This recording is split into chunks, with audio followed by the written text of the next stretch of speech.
तो ठीक है, स्टार्ट करते हैं। चलो, तो कल हमने 63 क्वेश्चन तक कर लिए थे और लास्ट क्वेश्चन थोड़ा लेंथी सा था। ठीक है, आगे बढ़ते हैं। टाइप 4। देखो भाई, सब लोग रफ कॉपी वगैरह पास पे लेके बैठ जाओ अपने। जिन बच्चों ने मुझे डाउट भेजे हैं उनके सोल्यूशन मैं आज इवनिंग तक भेज दूंगा, तो टेस्ट से पहले आपको सोल्यूशन भेज दिए जाएंगे। टाइप 4, चलो सुनो। टाइप 4 में क्या है? Problem related to series of binomial coefficients.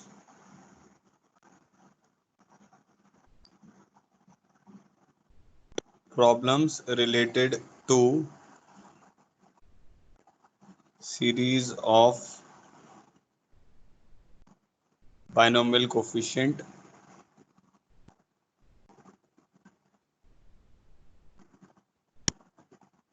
in which each term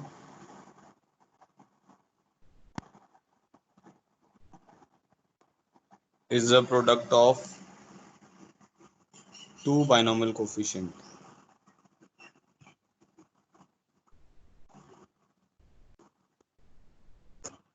ठीक है, तो इसमें अब क्या होगा, इसमें ना बायनोमियल कोफिशिएंट्स के प्रोडक्ट आएंगे, जैसे NC0 NC1 plus NC1 NC2 ऐसे करके बायनोमियल कोफिशिएंट्स के प्रोडक्ट आएंगे।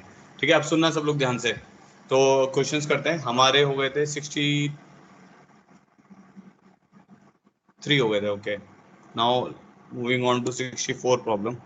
प्रॉब्लम 64 जो ये पहला वाला प्रॉब्लम है, ये बहुत ही फेमस है, तो याद ही रखना है आपको। इस पे तारा बना देते हैं। ठीक है, तो we have to prove NC0 whole square plus NC1 whole square plus NC2 whole square plus so on to NCN whole square is equal to 2NCN which is 2n factorial by n factorial n factorial। ठीक है, अब ध्यान से समझना जो मैं बता रहा हूँ। ठीक है, थोड़ा सा मुश्किल है ये वाला पार्ट, वैसे इजी है, मेरे लिए तो बहुत इजी है, आप लोग को थोड़ा सा हो सकता है मुश्किल लगे। देखो, तो हम क्या करते हैं, जब भी हमारे पास दो सीरीज होती हैं, जैसे ये दो सीरीज के प्रोडक्ट से बन रहा है, ये वाला जो टर्म है ना, जो लेफ्ट हैंड साइड में लिखा हुआ है, ये दो सीरीज के प्रोडक्ट से बनेगा। ठीक है, क्योंकि इसमें दो बायनोमियल कोफिशिएंट आ रहे हैं, तो ऑब्वियसली दो सीरीज लिखेंगे। NC0 एक बार तो आ नहीं रहा है, NC0 तो दो बार आ रहा है, NC1 भी दो बार आ रहा है, NC2 भी दो बार आ रहा है। तो इसमें अब दो पॉसिबिलिटी होती है, या तो उनके जो सफिक्सेस हैं, जो बेस है उनके, उनका डिफरेंस सेम हो रहा होगा, या उनका सम सेम हो रहा होगा। ये दो पॉसिबिलिटी होती है जो इन क्वेश्चंस में ज्यादातर बनती है। या तो सफिक्सेस का डिफरेंस सेम हो रहा होगा या सम सेम हो रहा होगा। ठीक है, तो आप देखो, मैं इसको दोनों तरीकों से करके दिखाता हूँ, फिर जो ज्यादा इजी तरीका होगा हम उसको हमेशा फॉलो करेंगे।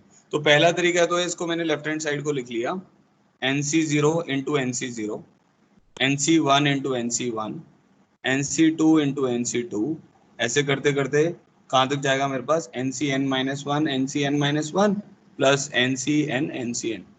ठीक है, तो अब ये टर्म मेरे को कैसे मिलेगी, देखना। मैंने लिखा 1 प्लस एक्स की पावर एन का एक्सपेंशन।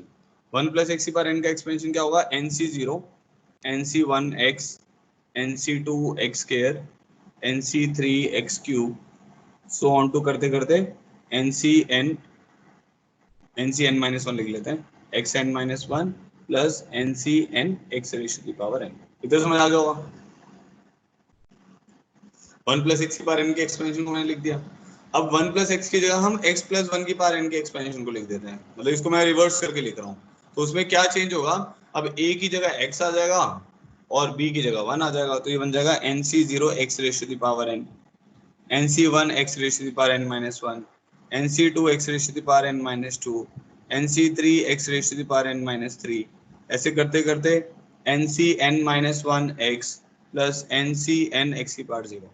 इतना समझ आ गई बात की नहीं समझ आई? ये दोनों स्टेप क्लियर हो गए।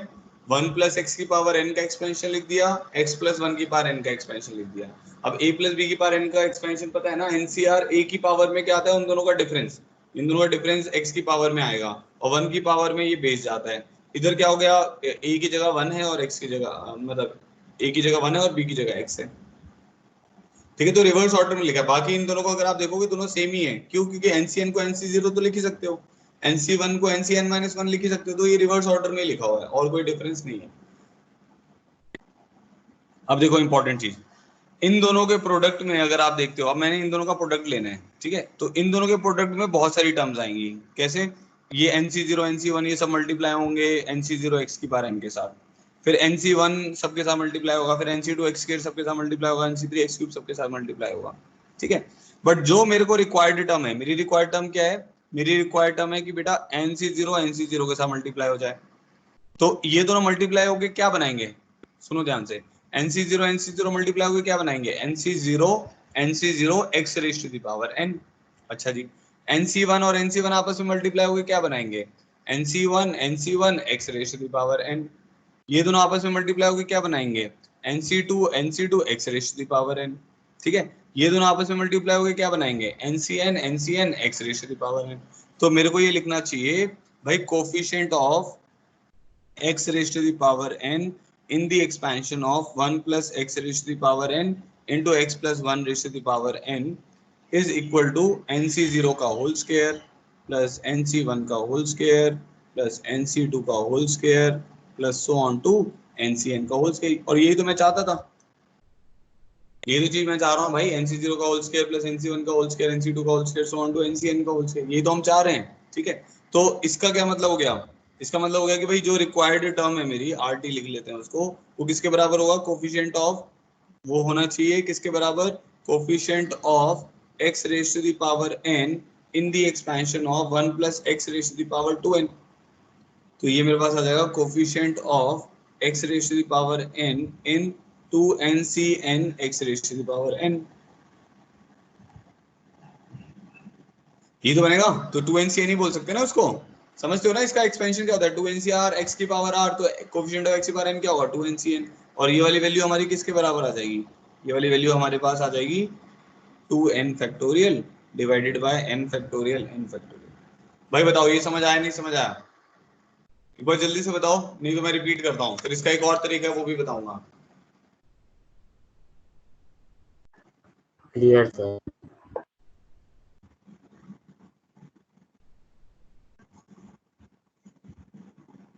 बाकी लोग चैट बॉक्स में पेंगुइन बना दो या निंजा बना दो।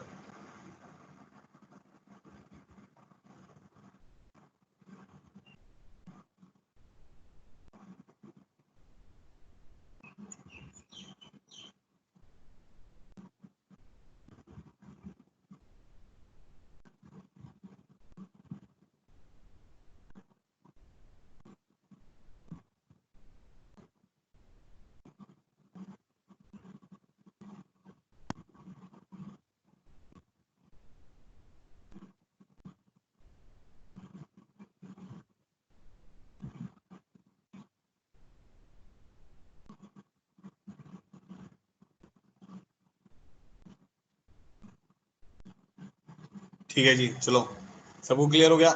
अच्छा, अब एक चीज जो ज्यादा इंपॉर्टेंट है कि अगर सफिक्सेस का डिफरेंस सेम हो रहा है, ये जो सफिक्सेस हैं, ये जो बेस में है, इनका डिफरेंस सेम हो रहा है ना सब में, तो क्या होता है? एक सीरीज को सीधा लिखना होता है, एक सीरीज को उल्टा लिखना होता है, मतलब कोफिशिएंट्स इंटरचेंज है। जैसे जो वेरिएबल्स हैं वो इंटरचेंज, जैसे 1 प्लस एक्स लिखा मैंने, x प्लस 1 लिख दिया, फिर उसको मल्टीप्लाई करके किसी x की पावर का कोफिशिएंट सर्च करना होता है। मैं दोबारा बता रहा हूँ, अगर जो सफिक्सेस हैं उनका डिफरेंस सेम है, तो आपको एक सीरीज सीधी लिखनी है, एक सीरीज उल्टी कर देनी है, उन दोनों के प्रोडक्ट में बनेगा, ठीक है। अब इसी को एक और तरीके से करते हैं, देखो। अब लेफ्ट हैंड साइड आपकी जो है, मेथड 2 बता रहा हूँ अब ये, और ये ज्यादा अच्छा है और हम ज्यादातर इसी को फॉलो करते हैं, क्योंकि इसमें डायरेक्ट हम निकाल सकते हैं, इससे डायरेक्ट आंसर आ जाता है, ओरली आंसर आ जाता है बेसिकली ना। तो क्या थी सीरीज आपके पास? NC0 का प्रोडक्ट प्लस NC1 का प्रोडक्ट प्लस NC2 का प्रोडक्ट NC3 का product so on to NCn का प्रोडक्ट, ये था हमारे पास, ठीक है जी। तो इसको क्या करो, एक टर्म को एज इट इज रखो और एक टर्म को रिपीट, एक टर्म को उल्टा कर दो।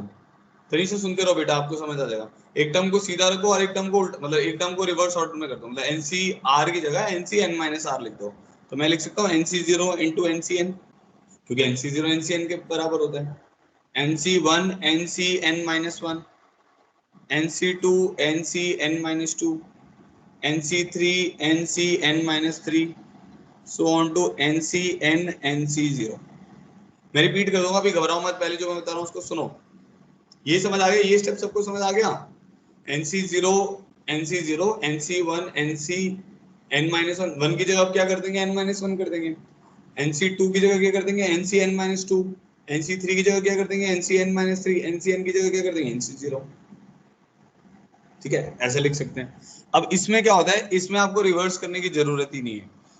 अब ये वाली जो सीरीज है, इसमें क्या करना है, अगर आपके पास सारी टर्म्स आ रही हैं, ये सारी टर्म्स आ रही हैं, जीरो से स्टार्ट हुआ, 0 1 2 3 सो ऑन टू एन, सारी टर्म्स आ रही है। n n-1 n-2 से जीरो, जीरो से एन इधर भी सारी टर्म्स आ रही है, जीरो से एन इधर भी सारी टर्म्स आ रही है। ठीक है, तो इसका जो आंसर आता है वो क्या आता है, ऊपर वाली टर्म्स का सम सी, नीचे वाली टर्म्स का सम, ऊपर वाली टर्म्स का सम सी, नीचे वाली टर्म्स का सम। तो इसका आंसर आएगा 2NCn। और ये आता कैसे है, सेम उसी तरीके से, 1 प्लस एक्स की पावर एन का एक्सपेंशन लिखो, क्या आएगा, NC0 plus NC1x plus NC2x square, NC3 NC3x cube, so on to NCn x raise to the power n। ठीक है, 1 प्लस एक्स की पावर n, फिर लिख दो इसी को, क्या आएगा, NC0 NC1x NC2x square, so on to NCn-1 x की पावर n-1 NCn-xn। अब देखो इन दोनों के प्रोडक्ट में कोफिशिएंट ऑफ x की पावर n देखना है अपने को, सेम वही वैसे ही। ये जब इससे प्रोडक्ट होगा तो क्या देगा अपने को, NC0 NCn x की पावर n। ये जब इसके साथ प्रोडक्ट में जाएगा तो क्या देगा, NC1 NCn-1 x raise to the power n। NC2 ऐसे इसके पीछे वाली टर्म से, ये दोनों का प्रोडक्ट तो कांस्टेंट दे देगा, और इन दोनों का प्रोडक्ट x की पावर 2 दे देगा, तो यहाँ से वो डायरेक्ट नहीं आएगा, समझ रहे हो ना। इसमें क्या है कि फर्स्ट और लास्ट मल्टीप्लाई होंगे, सेकंड और सेकंड लास्ट, थर्ड और थर्ड लास्ट। तो मेरे को लिखना पड़ेगा coefficient of x raise to the power n in product of 1 plus x की power n into 1 plus x की power n will give me NC0 NCn plus NC1 NCn minus 1 NC2 NCn minus 2, ऐसे करते करते NCn NC0। तो this term is equivalent to coefficient of x की power n in 1 plus x की power 2n। तो ये term बन जाएगी 2n factorial, n factorial directly लिख देता हूँ 2NCn। so this is 2NCn which is 2n factorial by n factorial n factorial. अब इसके साथ अच्छी बात क्या है, जो मेथड 2 इसका शॉर्टकट है। शॉर्टकट क्या है कि अगर सारी टर्म्स आ रही है तो ऊपर वाले का सम c, नीचे वाले का सम, ऊपर वाले का सम कांस्टेंट होना चाहिए, नीचे वाले का सम कांस्टेंट होना चाहिए, तो इसीलिए हम सम कांस्टेंट पे ज्यादा वर्क करते हैं। तो if top limits and bottom limits have same sum and all the terms are present,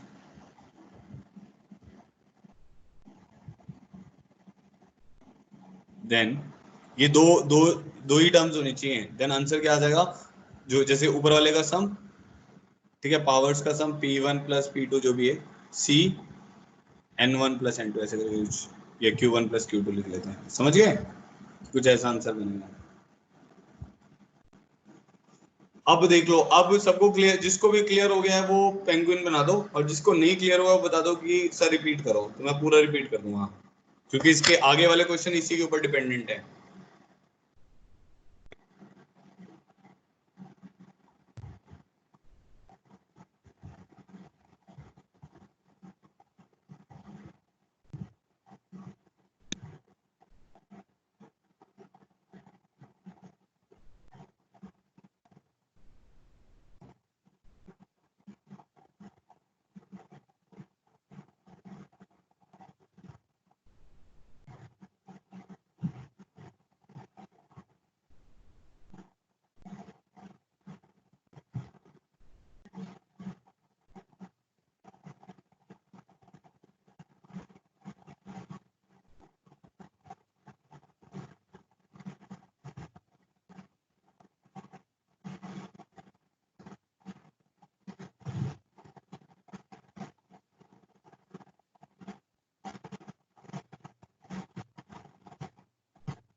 ठीक है, रिपीट कर रहा हूँ, देखो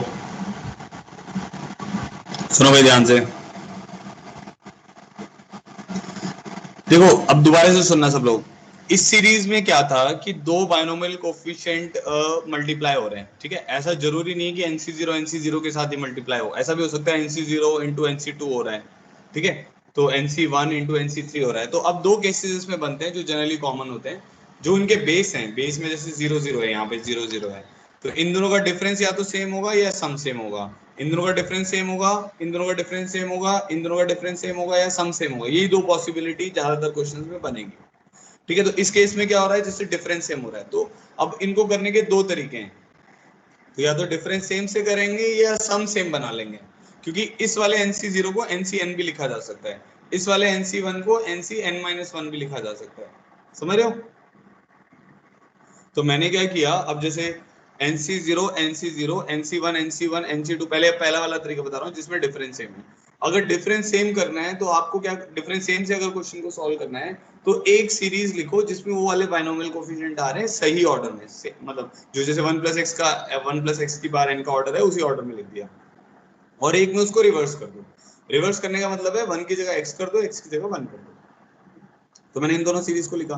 अब मैंने देखा कि भाई NC0 NC0 NC1 NC1 NC2 NC2 का प्रोडक्ट क्या बन रहा है। जैसे इन दोनों में अगर मैं प्रोडक्ट देख रहा हूं तो मेरे पास क्या बनेगा, NC0 इंटू NC0 x की पावर n, इन दोनों के प्रोडक्ट में क्या बनेगा, NC1 इंटू NC1 x की power n, NC2 NC2 x की power n, NC3 NC3 x की पावर n, NCN x की पावर n।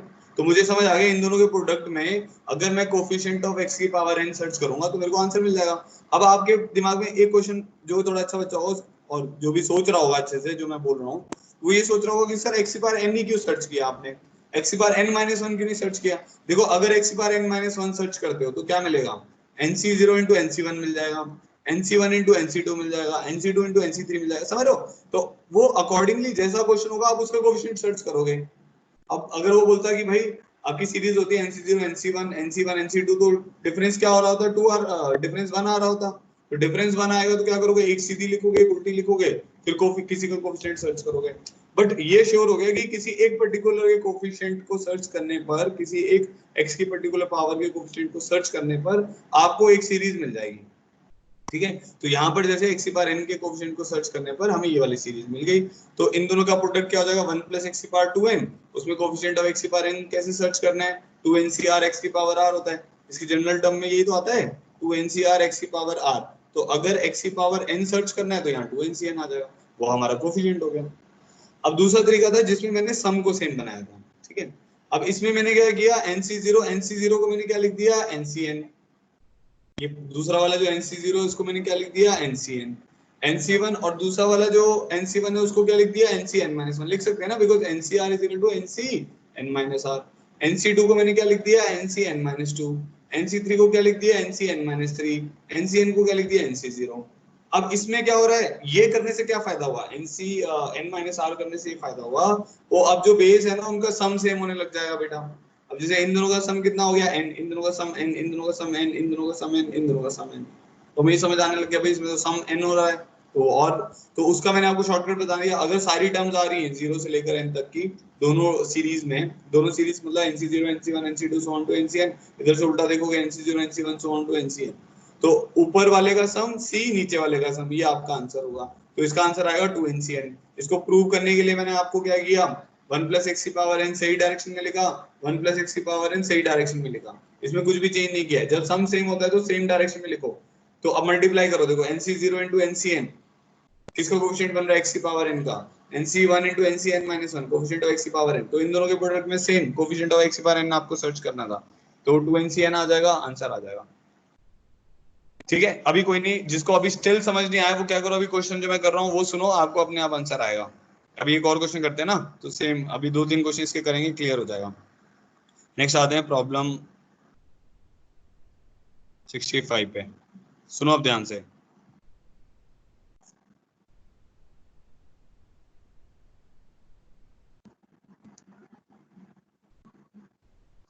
NC0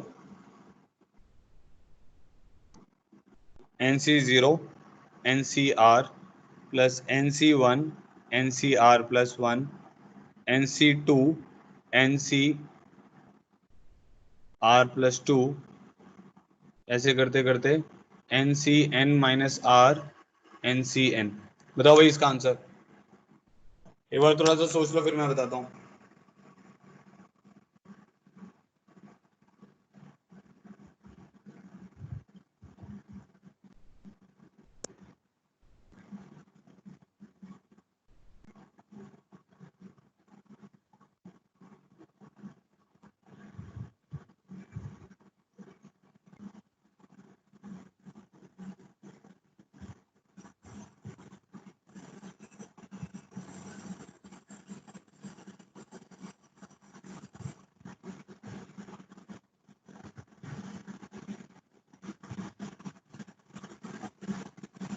किसी का आंसर आ रहा है, इसका नहीं आ रहा है?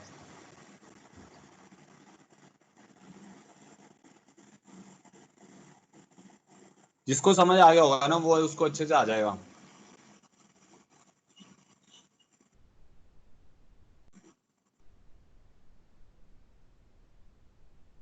कहाँ चले गए सब लोग?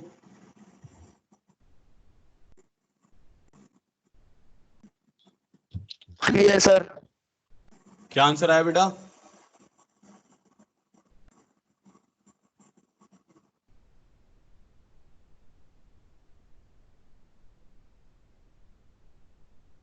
To NCn-r। बहुत बढ़िया।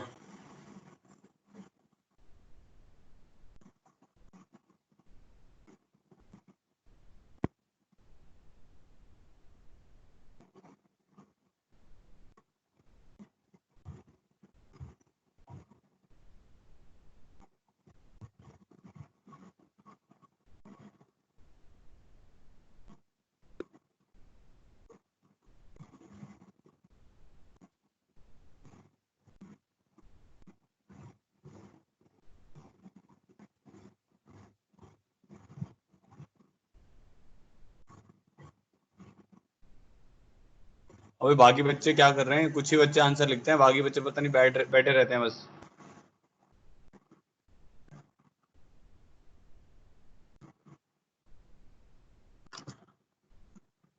देखो, अरे मैंने अभी बताया इसमें क्या हो रहा है, डिफरेंस सेम हो रहा है। तो अब आपको शॉर्टकट लगाना है ना भाई साहब। अब डिफरेंस सेम हो रहा है तो क्या करो, सम सेम करो पहले। तो सम सेम कैसे करोगे? एनसी, इसको NCn लिख लो और इसको NCr लिख दो।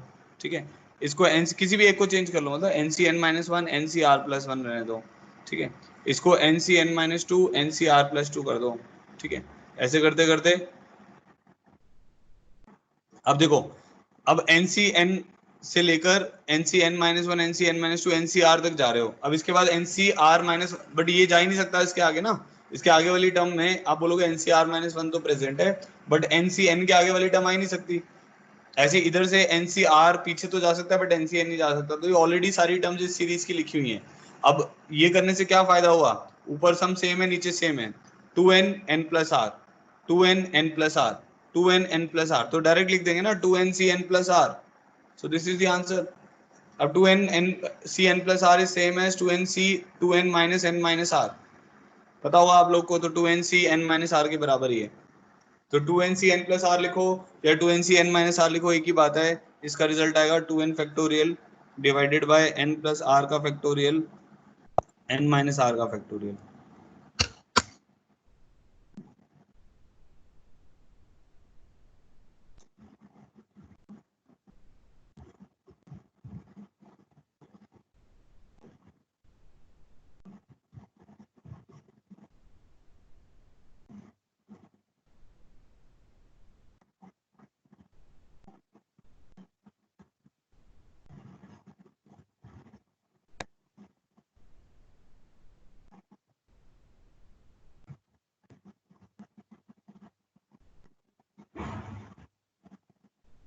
सबको समझ आ गया?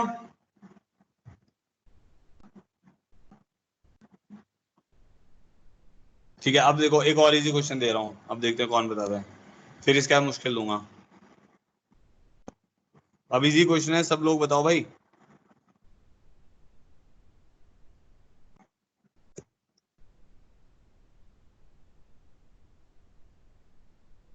R0 से 25, 30CR, 70C 25 माइनस R। निकालो भाई इसका आंसर।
हाँ, विधि का आंसर सही है।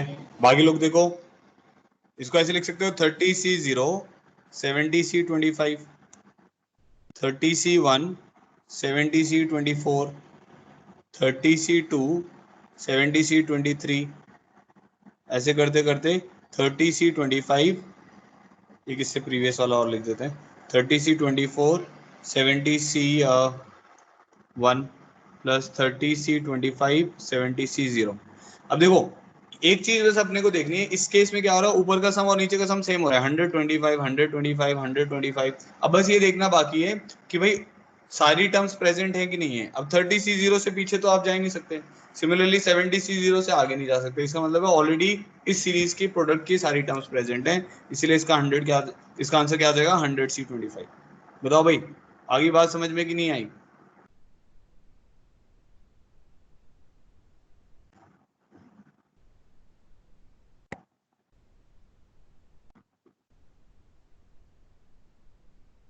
आ गया सबको समझ? ठीक है, अब काफी बच्चों का आंसर आने लग गया है। चलो ठीक है, प्रॉब्लम 66, नाउ प्रॉब्लम 67।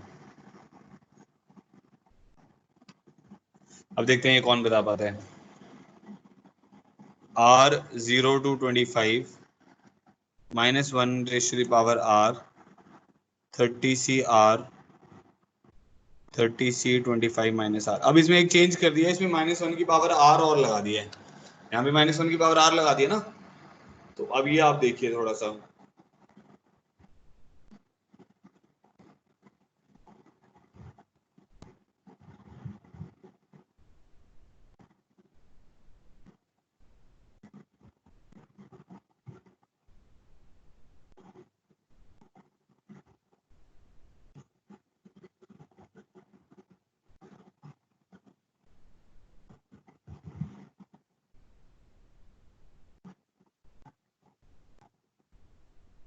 मल्टीप्लाई है, जितना प्लस नहीं आता है उसके डिनोमिनेटर में।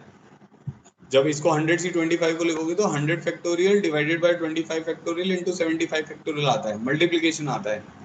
ठीक है।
अबे इसका आंसर निकालो, अब क्या कर रहे हो सब लोग?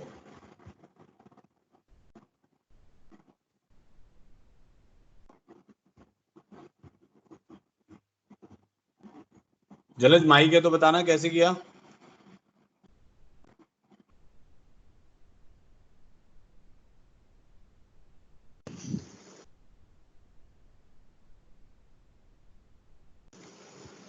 सर इसमें इसमें ये जो है पहले तो इसको एक्सपेंड कर लिया।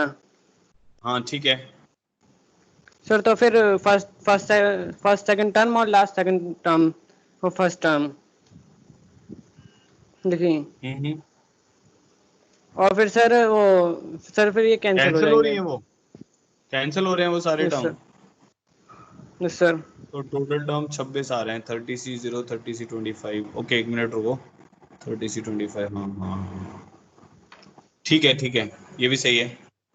कोई और तरीका देखो, ये तो एक तरीका हो गया।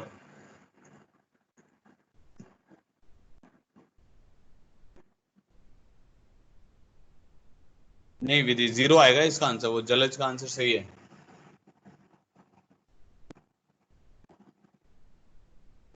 इसको ना प्रोडक्ट से, जलज इसको ना प्रोडक्ट, आप लोग को प्रोडक्ट बनाने की कोशिश करनी है, फिर ये जो जलज वाला तरीका है वो भी डिस्कस करेंगे।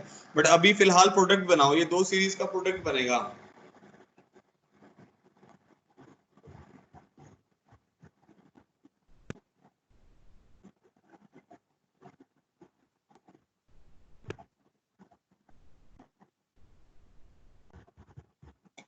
देखो मैं वही चाह रहा हूँ कि आप प्रोडक्ट बनाओ, बट आप ऐसे डायरेक्ट करे जा रहे हो। चलो देखो इधर देखो, क्योंकि कुछ क्वेश्चन जो है वो, अब जैसे ये वाला क्वेश्चन का आंसर जीरो है ना, इसीलिए वो डायरेक्ट हो जाता है।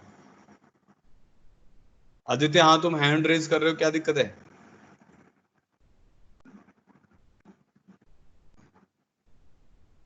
हाँ देखो अब सुनो सब लोग ध्यान से। अब एक अच्छी चीज तो क्या हो रही है, इसमें सम सेम हो रहा है। एक बैक ऑफ द माइंड आपको ये पता होना चाहिए, अगर डिफरेंस सेम होगा तो सीरीज को रिवर्स करना है। डिफरेंस सेम होगा तो सीरीज को रिवर्स करके लिखना है। अगर सम सेम हो रहा है तो सीरीज को डायरेक्ट करके लिखना है, ठीक है। अब देखना एक बार मैं क्या कर रहा हूँ। 1 + x⁻30 लिखा मैंने, तो मेरे पास आएगा 30C0 30C1x plus 30C2x² plus 30C3x³ ऐसे करते करते 30C29x29 प्लस 30C30x30।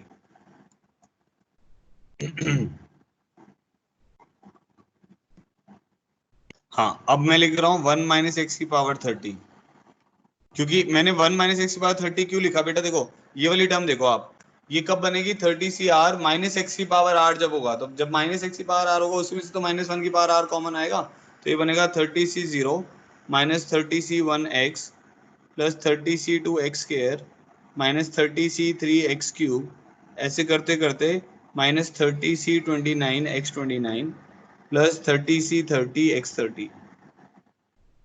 समझ गए सब लोग? अब ये जो एक्सपेंशन है, ये वाली एक्सपेंशन आपकी किसके बराबर बन रही है, अब जो हमारी रिक्वायर्ड टर्म है, रिक्वायर्ड टर्म हमारी क्या है देखो, 30C0 30C25 minus 30C1 30C24 plus 30C2 30C23 minus 30C3 30C22 plus, ऐसे करते करते आगे तक चल रहा है। लास्ट टर्म लिख देते हैं, लास्ट टर्म आएगी माइनस में -30C25 और 30C0, ठीक है। तो अगर आप देखोगे, देखो अब ध्यान से देखना, 30C0 किसके मल्टीप्लाई हो रहा है बेटा, 30C25। अच्छा बीच में वो लिखनी पड़ेंगी हमें टर्म्स, तो बीच में और टर्म्स लिख देते हैं, 30C25 with negative sign x25, ठीक है, प्लस 30C24 चाहिए होगा, इसके पहले लिखो 30C24x24, ठीक है, ऐसे चल रहा है। अब देखो आप ध्यान से, अब इसमें क्या होगा, इन दोनों के प्रोडक्ट में 30C0 किससे मल्टीप्लाई होगा, 30C25 से मल्टीप्लाई होगा। बड़ी नेगेटिव आ रहा है।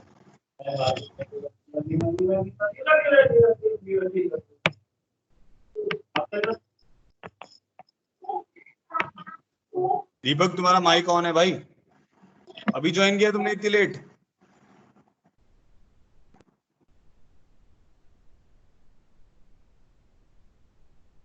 देखो 30C0 को 30C25 से मल्टीप्लाई करोगे तो किसका कोफिशिएंट आएगा, x बार 25 का आएगा, बट नेगेटिव साइन के साथ आ रहा है तो थोड़ा सा ये ध्यान रखना पड़ेगा। चलो कोई नहीं। फिर 30C1 को किसके साथ मल्टीप्लाई करोगे, 30C1 को 30C24 के साथ मल्टीप्लाई करोगे। या ऐसा करते हैं ना, इधर से मत देखो आप, उल्टा देखते हैं, रुको देखो मैं क्या बता रहा हूँ। इसको इधर से मत देखो आप, इधर से देखो, क्योंकि हमें नेगेटिव तो इसके साथ लेना था ना। इसका जो 30C0 है, इसका जो 30C0 है, इसको इसके 30C25 से मल्टीप्लाई करो तो इसका क्या होगा, 30C25 x5 होगा ना, x25 30C24 x24 प्लस ऐसे होगा। अब देखो इसके 30C0 को इसके 30C25 से मल्टीप्लाई करो तो ये टर्म मिल जाएगी। इसके -30C1 को किससे मल्टीप्लाई करो, इसके साथ मल्टीप्लाई करो तो भी यही वाली टर्म मिल जाएगी। तो देख रहे हो इन दोनों के प्रोडक्ट में क्या आ रहा है, कोफिशिएंट ऑफ x की पावर 25 आएगा। तो हमें क्या सर्च करना है, जो हमारी रिक्वायर्ड टर्म है, that is equal to coefficient of x की power 25 in the product of 1 plus x की पावर 30 इंटू 1 माइनस x की पावर 30। ठीक है, तो हाँ कोई भी बेटा कोई प्रॉब्लम नहीं है, अगर आप 1 प्लस एक्स की बात 30 और x माइनस 1 की बात 30 भी लेते हो तो कोई प्रॉब्लम नहीं है। बेसिकली कोफिशिएंट ऑफ x की पावर 25 आएगा। सो कोफिशिएंट ऑफ x की पावर 25 इन दोनों के प्रोडक्ट में क्या आएगा, 1 माइनस एक्स स्क्वायर की पावर 30 आ जाएगा। ठीक है, अब x की पावर 25 इसके प्रोडक्ट में आएगा ही नहीं, क्यों नहीं आएगा, देखो इसके एक्सपेंशन में क्या क्या आएगा, 30C0 आएगा, माइनस 30C1 एक्स की पावर 2 आएगा, प्लस 30C2 एक्स की पावर 4 आएगा, 30C3 एक्स की पावर 6 आएगा। ऐसा तो इसमें तो इवन पावर आएंगी, 25 तो आएगा ही नहीं, इसलिए इसका आंसर क्या आएगा, 0। सो 0 इज द आंसर। आगे बात समझ में आ गई, इसका आंसर क्या आएगा, 0 आएगा। बाकी आप इसको जब ओपन अप कर रहे हो, जैसे जलज ने बताया, हो क्या रहा है, जो आपकी ये वाली टर्म है ना 30C0 30C25, ये लास्ट टर्म से कैंसिल हो जा रही है, सेकंड लास्ट से, थर्ड लास्ट से, और टोटल कितनी टर्म्स हैं, 0 से 25 अगर आप देखोगे तो 1 to 25 और 0 वाली एक टर्म 26, तो टोटल 26 टर्म्स हैं। तो सारी पेयर बन के कैंसिल होके आंसर क्या आ जाएगा, 0 आ जाएगा। ठीक है, बट अगर मान लो ऐसा नहीं हो रहा होता, वो सम 0 नहीं हो रहा होता, तो आपको फिर इसी तरीके से करना पड़ता है, जो कि कोफिशिएंट वाला मेथड है। अब किसी को इसमें कोई डाउट है तो बताओ, मैं रिपीट कर दूंगा, फिर आगे बढ़ते हैं। नहीं तो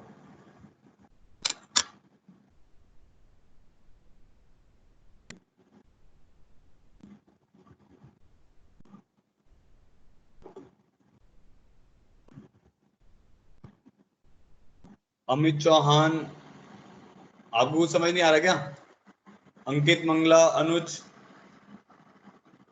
भैया आप कुछ भी नहीं लिखते हो, जो अब से चैट में कुछ नहीं लिखेगा ना उसके भी एब्सेंट लगाऊंगा मैं।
बादल सिंह, आप भी कुछ नहीं लिख रहे हो, भव्यत, दिव्यांश बंसल,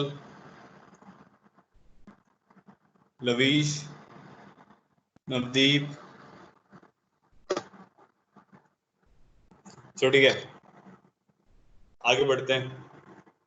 नेक्स्ट क्वेश्चन, अभी थोड़ा अच्छा क्वेश्चन है, ठीक है। तो problem 67, problem 68,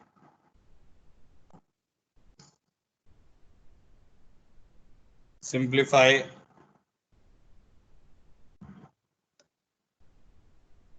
NC1 whole square plus 2 times of NC2 whole square plus 3 times of NC3 whole square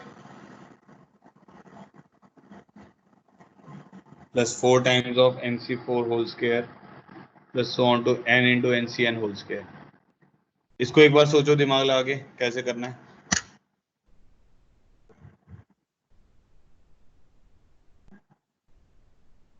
कर सकते हो, ये भी बहुत जल्दी हो जाएगा। आंसर लिखो चैट बॉक्स में।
n into 2nc2r।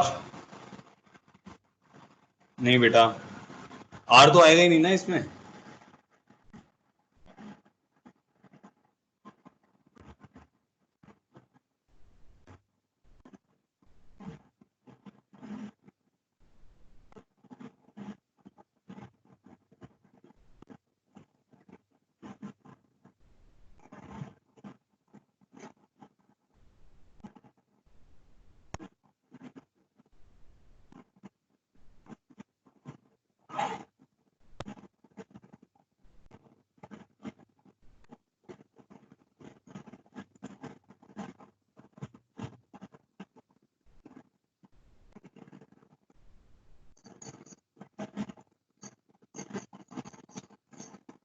चलो जी देखो, मैं बताऊं, आ रहा है किसी का आंसर?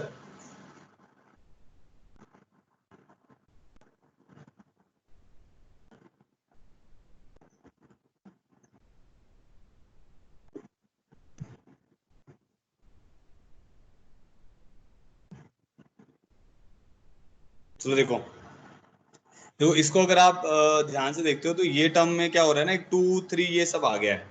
अब इसको करने के भी दो तरीके हैं, या तो मैं प्रोडक्ट ऑफ सीरीज बनाऊं। अब इसमें एक ध्यान रखना है, एक सीरीज आपकी वैसी बन रही है आर इंटू एनसीआर वाली, एक सीरीज वैसी बन रही है ना आर इंटू एनसीआर। तो इसीलिए मैं क्या कर रहा हूं, मैं इसको ऐसे लिख रहा हूं, देखो, summation of r 1 to n r into NCR ऐसे लिख रहा हूं।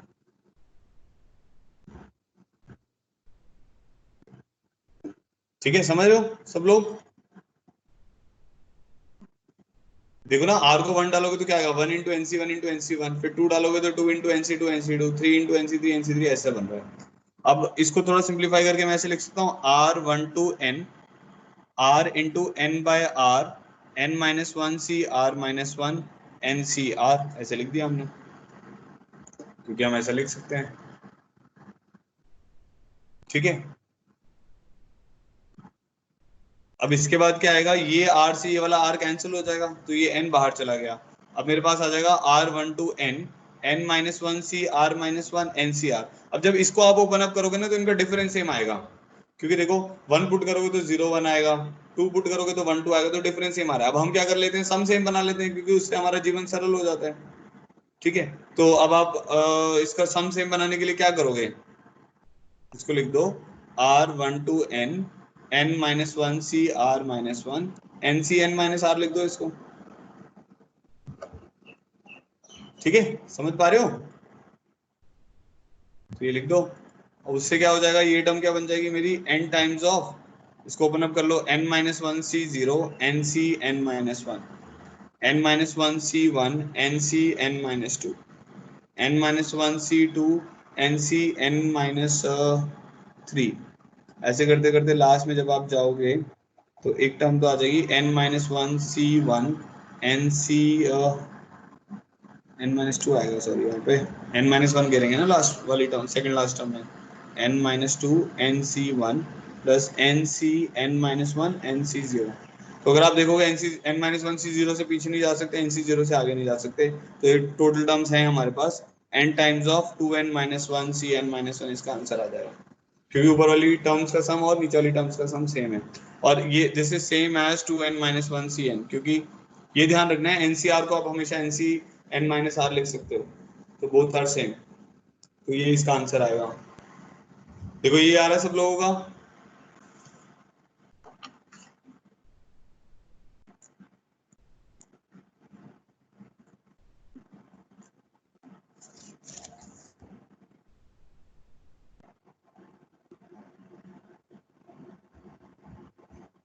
ठीक है, ओके, आगे बढ़ते हैं, नेक्स्ट आते हैं, प्रॉब्लम 68 हो गया, नेक्स्ट इज प्रॉब्लम 69। प्रॉब्लम 69 में हमारे पास है find value of nc0 minus 3 times of nc1 plus 5 times of nc2 minus 7 times of nc3 plus so on to minus 1 की power n 2n plus 1 ncn, इसकी value निकालनी है। करो एक बार try करो, फिर मैं बता रहा हूँ, एक एक मिनट लेते रहो ट्राई करने के लिए, फिर मैं आपको बता दूंगा।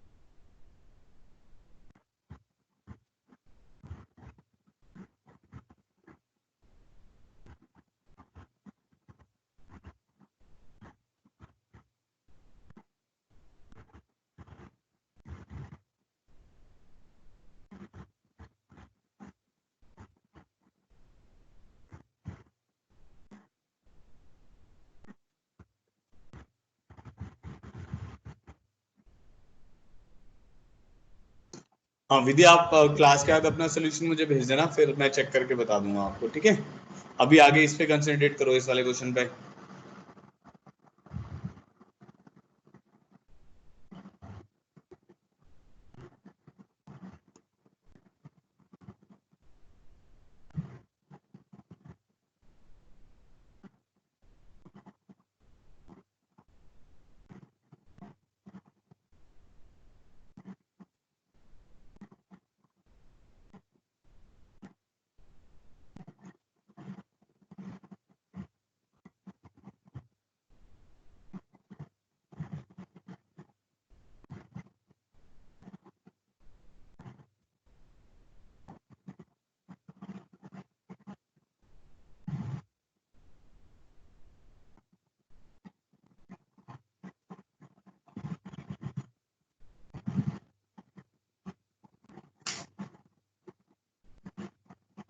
उमंग 0 कैसे आया?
देखो चलो मैं बता रहा हूँ, इसको ऐसे लिख सकते हैं, दिस टर्म सम जो है इसको लिख सकते हैं देखो अगर आप जनरल टर्म देखोगे ना, ये लास्ट टर्म से आपको जनरल टर्म मिल जाएगी, r 0 से लेकर n -1 की पावर r 2r + 1 NCr। ये तो समझ आ गया होगा सबको। अब देखो r को यहाँ पे 0 गिरो, NC 0 आ जाएगा। r को 1 गिरोगे तो -1 की पावर 1, 3 टाइम्स ऑफ NC 1 आ जाएगा। 2 गिरोगे तो 5, -1 की पावर 2 प्लस NC 2 आ जाएगा, एंड सो ऑन। ठीक है। अच्छा, अब एक चीज देखना, 1 - x की पावर n का जो एक्सपेंशन होता है वो होता है NCr -1 की पावर r x की पावर r 0 से लेकर n तक होता है। ठीक है। अगर मैं इसमें x को 1 पुट कर दूंगा, ठीक है, x को अगर मैं 1 पुट कर देता हूँ, put x is equal to 1 इसी सीरीज में, तो ये हमारे पास क्या बन जाएगा, 0 is equal to r0 to n NCr -1 की पावर r। तो ये आपको रिजल्ट एक तरीके से याद ही रखना है, सिंपल है। अगर आपको समीशन ओपन अप करना आता है तो आपको क्लियर हो जाएगा कि भाई NCr -1 की पावर r जो होता है वो 0 के बराबर होता है। ठीक है। सिमिलरली अगर मैं बोल देता हूँ NCr -1 की पावर r -1, वो भी 0 हो जाएगा। n -1 CR -1 की पावर r, वो भी 0 हो जाएगा, क्योंकि ऑल्टरनेट प्लस माइनस जब चलेंगे जिस भी सीरीज में, तो अगर पूरी सीरीज लिखी हुई है तो उसमें x को 1 पुट करके वो 0 ही तो बनेगा। ठीक है।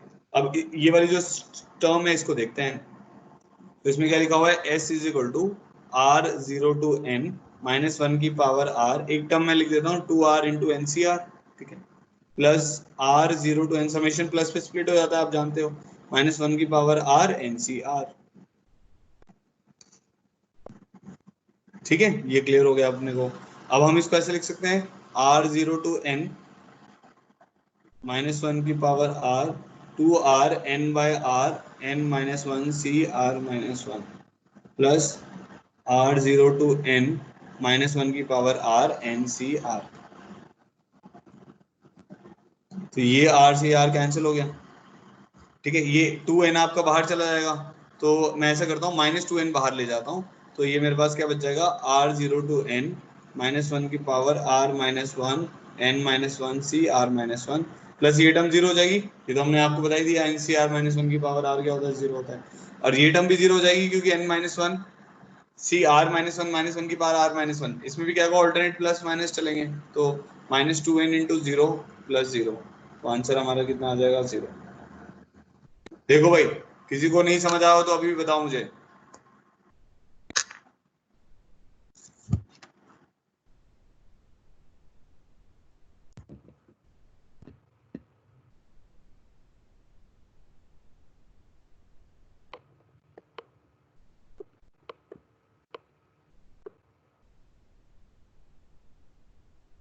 सबको समझ आ गया?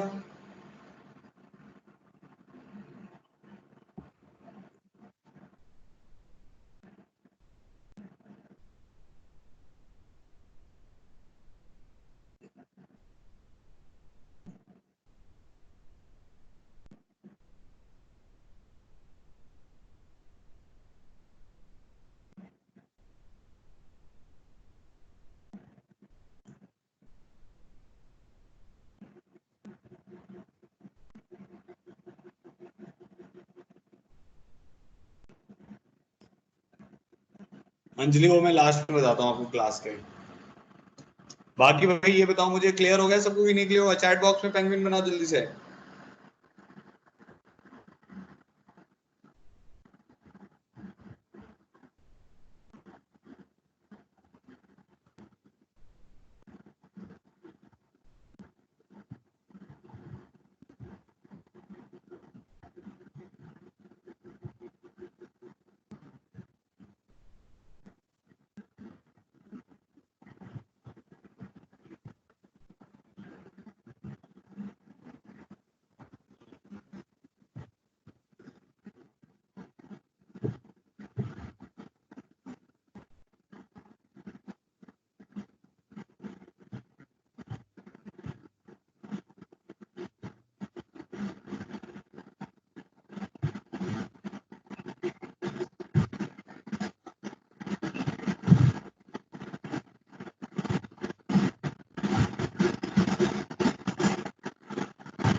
ठीक है, ओके, चलो बहुत बढ़िया। अब एक और क्वेश्चन करते हैं, आप देखते हैं कौन बताता है।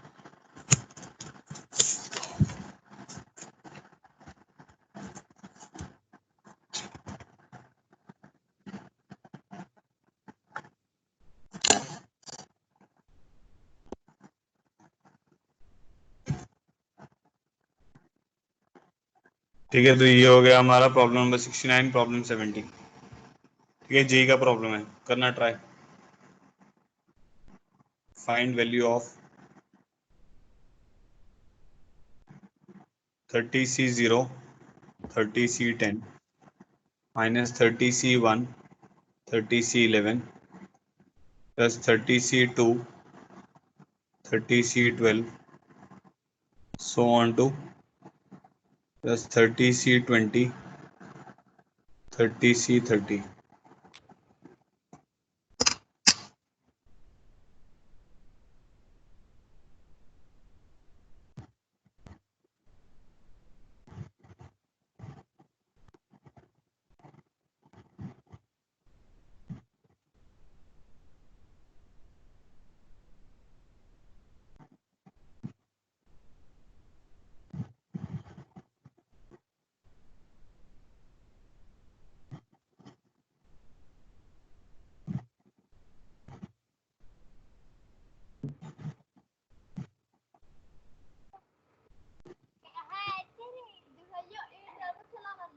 अंजलि, आपका माइक ऑन है बेटा, बंद करो।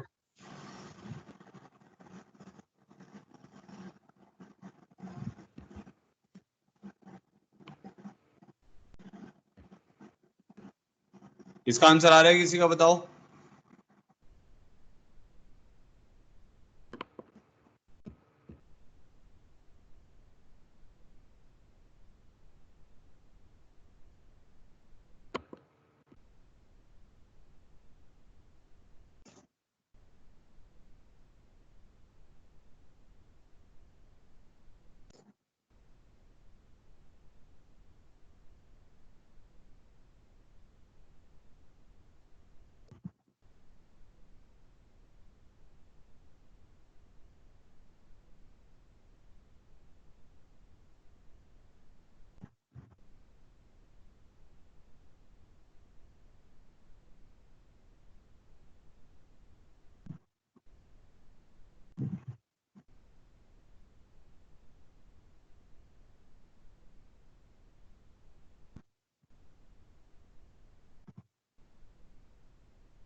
देखो चलो मैं बता रहा हूँ।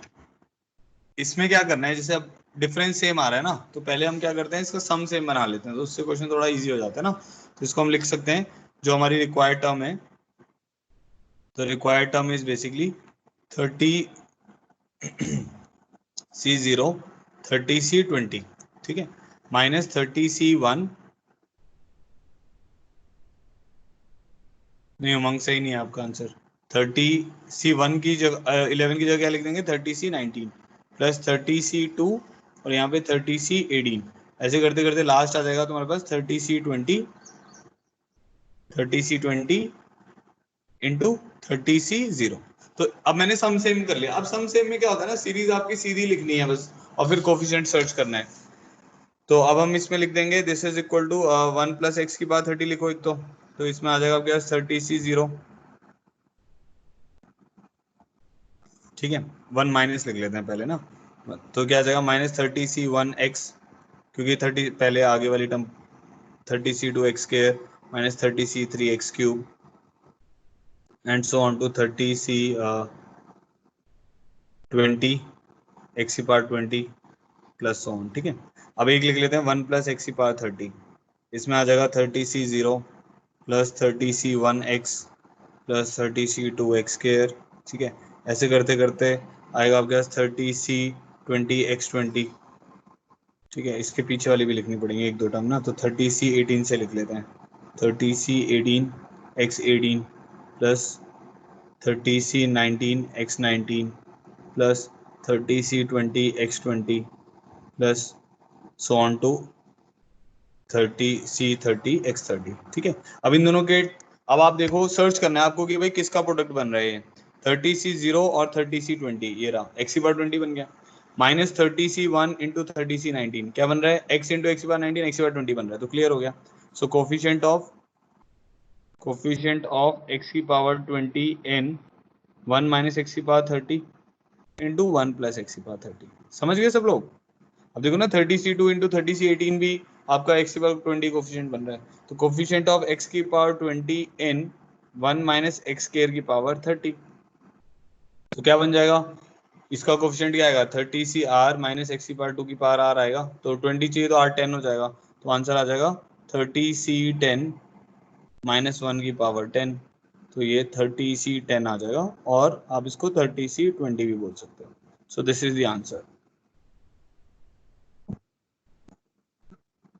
ठीक है, तो विधि और खुशी का आंसर सही है। 2 क्यों आ रहा है आपका बेटा, 2 तो आ ही नहीं रहा।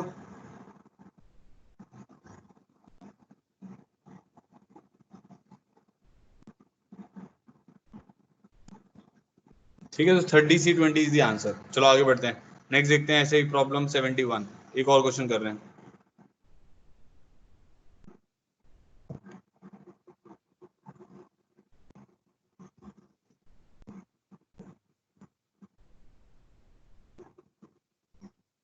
I is equal to 0 to m 10CI into 20CM minus I,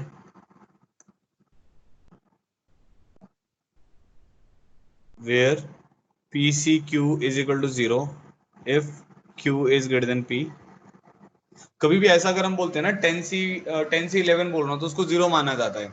10C11 कहने का क्या मतलब है, 10 में से 11 चीजों को सिलेक्ट करो, तो हो ही नहीं सकता, इसलिए 0 वेज बोलते हैं। ठीक है, 11C15 बोल देता हूँ, जैसे 15C11 तो पॉसिबल है, 15 में से 11 चीजों को सिलेक्ट करना तो पॉसिबल है, बट 11 में से 15 चीजों को सिलेक्ट करना पॉसिबल नहीं है। तो कभी भी एनसीआर में अगर Rn से बड़ा आ जाता है तो उसको 0 मानते हैं। So this term is maximum at m equals, तो ये जो टर्म है, ये पूरी टर्म जो है, ये मैक्सिमम होगी m की किस वैल्यू पर, वो हमें निकालना है, अगर p c q equal to 0 है, अगर q ग्रेटर देन p है। बताओ भाई आंसर, जेई का क्वेश्चन है ये भी।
सही है।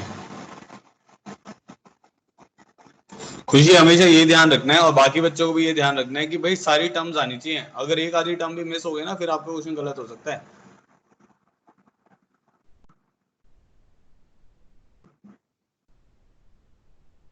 देखो इसको क्या लिखोगे, अब आप इसको लिखोगे 10C0 20CM plus 10C1 20CM minus 1, ठीक है, प्लस 10C2 20CM माइनस 2, ऐसे करते करते लास्ट में आ जाएगा 10CM 20C0, ये टर्म आ जाएगी।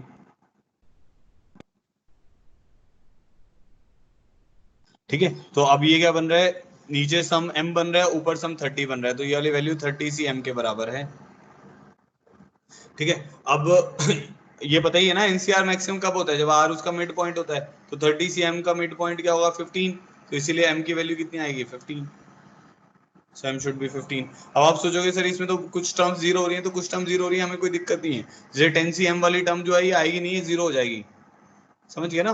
तो 10cm वाली जो भी टर्म है वो नहीं आएगी, 10c2 10c3 10cn तक तो आएगा, बट 10c9 तक आएगा, सॉरी 10c9 10c10 तक आएगा, बट 10c11 10c12 10c13 वाली टर्म्स आएंगी नहीं, वो जीरो हो जाएंगी।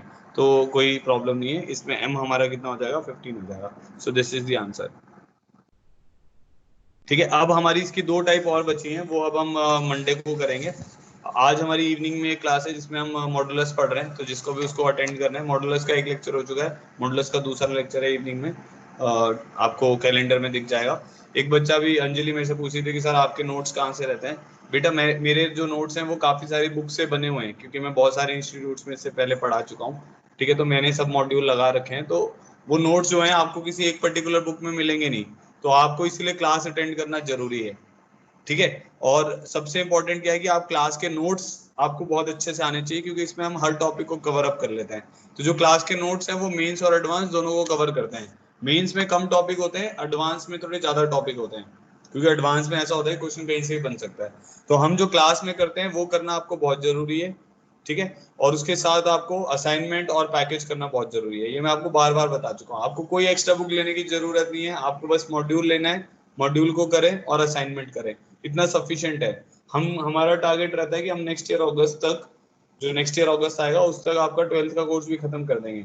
उसके बाद फिर हम एक दो बुक्स और लगाते हैं, तो वो थ्योरी बुक्स नहीं होते, वो प्रॉब्लम बुक्स होते हैं। तो वो हम एक दो बुक्स और लगाएंगे तो आपकी मैथ्स बहुत ज्यादा स्ट्रांग हो जाएगी 11th 12th को लेके। ठीक है, तो जो मैं बता रहा हूँ उसको रिलीजियसली फॉलो करो। अगर आप फॉलो नहीं करोगे तो मेरे को पता चल जाएगा आप फॉलो नहीं कर रहे हो, और आपकी मैथ्स फिर गिरेगी, और फिर मैं भी आप पे ध्यान नहीं दूंगा। ठीक है, तो जो मैं बोल रहा हूँ उसको करो। हमेशा से मैं आपको बोलते आ रहा हूँ कि जो क्लास के नोट्स हैं उनको अच्छे से बनाइए। ठीक है, जो फेयर, उनको फेयर करिए बहुत अच्छे से, तो अपने आप ही और मतलब पार्टिसिपेट करो, मतलब जब आप रेगुलरली अच्छे तरीके से पढ़ाई करोगे ना तो आपको अच्छे समझ आएगा। अच्छा, अब जो कल का टेस्ट है उसमें 10 सिंगल करेक्ट क्वेश्चन है, 10 वही इंटीजर टाइप क्वेश्चंस हैं, जैसे लास्ट टाइम आपका टेस्ट हुआ था, सेम टाइमिंग्स हैं। ठीक है, तो वो क्वेश्चन आपको हो सकता है इंटरनेट वगैरह पे ना मिले, तो उनको सर्च करने की जरूरत नहीं है, करोगे भी तो मुझे पता चल जाएगा, क्योंकि मैंने वैल्यूज वगैरह चेंज कर रखी हैं। तो ऑनेस्टी से टेस्ट दें, और सबको टेस्ट देना कंपलसरी है। ठीक है, चलो, thank you so much for joining इन। अच्छे से तैयारी करो, अपनी डाउट भेज देना, मैं उसके सोल्यूशन आज इवनिंग तक आपको ग्रुप पे डाल दूंगा। ठीक है, चलो, thank you so much for joining in, have a good day और best of luck for the test.